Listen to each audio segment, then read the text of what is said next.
drink. Does anyone else like to drink? Yeah.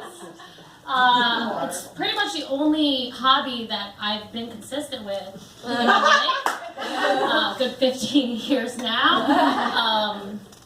But I have a bit of a problem with drunk texting. And every morning after a night of heavy drinking, I'm very scared to check my phone.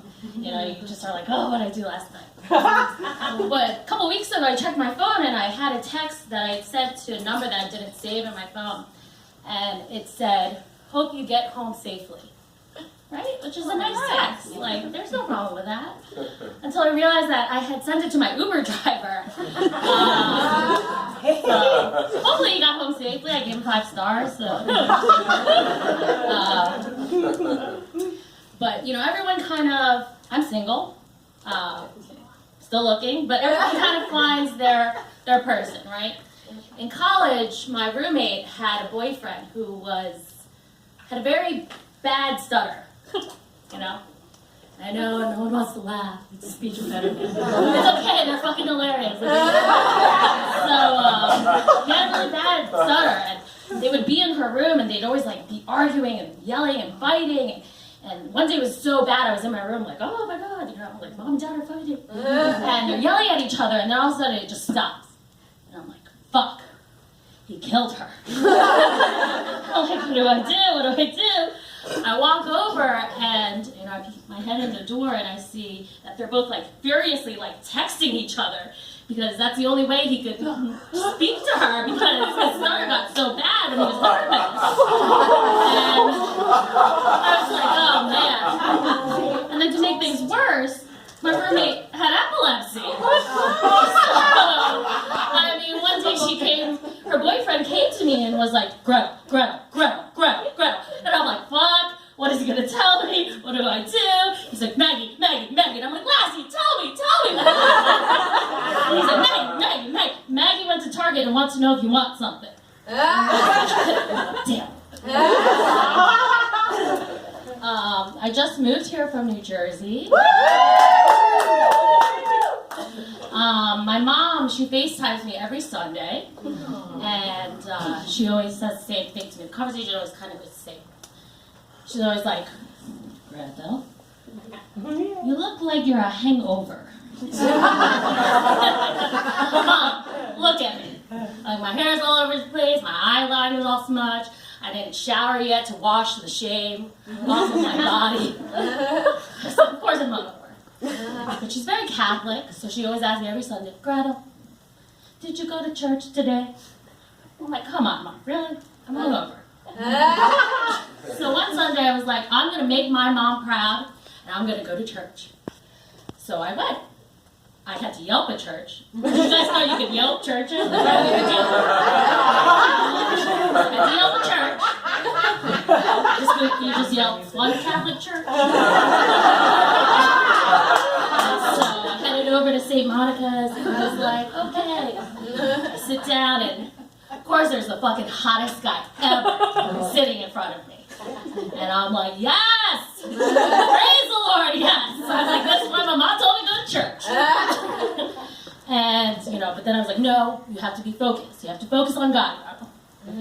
But of course, you know, God likes to fuck with me. And we stand up in church, and homeboy's fucking wearing yoga pants. How the hell are you supposed to focus in church when you have this like tight ass right in front of you? You know, the priest is talking, there's his ass just right there. And unfortunately for me, I'm not a very good person with controlling my facial expressions. So I'm in church like, ugh. And another bad reason why it's not good that I can control my facial expressions is because I work in medicine, and delivering babies is not a pretty thing. If you ever want birth control, work in a labor and delivery unit. That's the best thing you could ever fucking do. I was helping this new couple deliver their first baby once. And little anatomy lesson. You have the vagina, and below you have the asshole. And the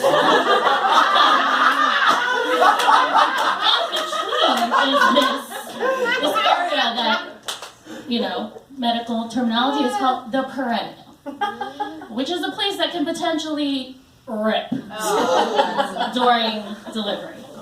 So my job is to place my thumb there and push on that area to make sure it does not rip. And so just imagine, this new couple, they're happy, their child's gonna come in to this beautiful world, and then you have me standing there going like this. Hoping that it doesn't rip. It's really horrible, But thankfully, for that couple, it didn't. So I did my job. Good job. Let's see. Oh, okay. So talking about drugs. I went to the strip club for the first time.